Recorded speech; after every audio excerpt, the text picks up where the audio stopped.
ओम श्री कृष्णाय नमो नमः. अध्याय 4.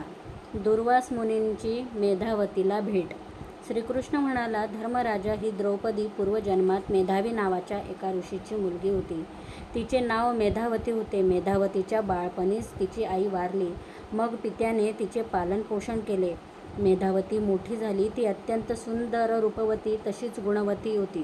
ती अत्यंत हुशार असून तिच्या वडिलांनी तिला अनेक शास्त्रे शिकवली होती.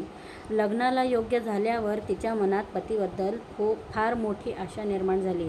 आपल्याला सुंदर, सुरेख, चतुर, हुशार, गुणी पती मिळावा, आपला संसार अत्यंत सुखाचा व्हावा, अशा विचारात ती सतत मग्न असायची.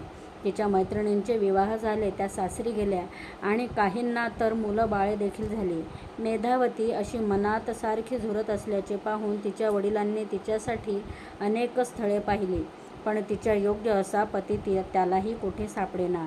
असाच एकदा तो मेधावी एका गावाहून वर संशोधन करून घरी परत आला. तोच रस्त्यातच त्याला एकाएकी भयंकर ताप चढला. घराजवळ येताच तो मूर्छित पडला. काय झाले कुणास ठाऊक, पण त्या आजारातच मेधावी ऋषी मरण पावला. मेधावतीला खूपच दुःख झाले. पित्याचे प्रेत मांडीवर घेऊन ती सारखी रडू लागली. मग लोकांनी येऊन तिचे सांत्वन केले. प्रथम माता गेली आणि आता पिता देखील गेला. मेधावती आता खऱ्या अर्थाने अनाथ झाली. घरकामात तिचे लक्ष लागेना, अन्नपाणी गोड लागेना. ती सुकून गेली. तिच्या विवाहाबद्दलही कोणीच काहीच विचार करेना. तीच तेवढी आपल्या विवाहाचा विचार रात्रंदिवस करत होती.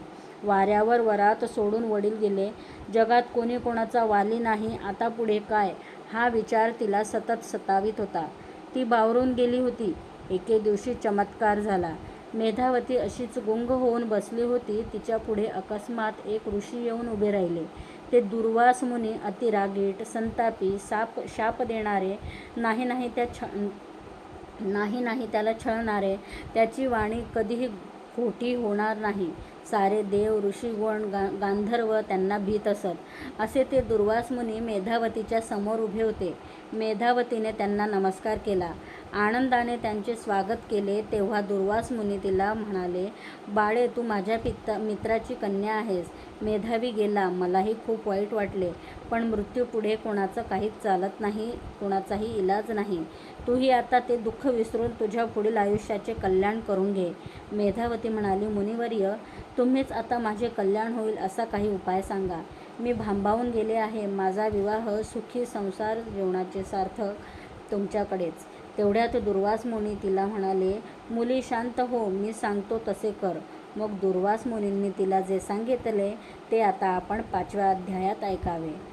ओम श्री कृष्णाय नमो नमः. कृष्णाय वासुदेवाय हरये परमात्मने प्रणतक्लेशनाशाय गोविंदाय नमो नमः. रोज तुम्ही पोथी न वाचता, तुम्हाला पोथी लावता येत नसेल तर रोज न चुकता या अध्यायाचं तुम्ही रोज अधिक मासातील या अध्यायांचं तुम्ही निदान ऐकल्यामुळे देखील तुम्हाला फळ भेटणार आहे आणि तुमच्या इच्छा पूर्ण होणार आहेत. तर रोज तुम्ही ही कथा ऐका.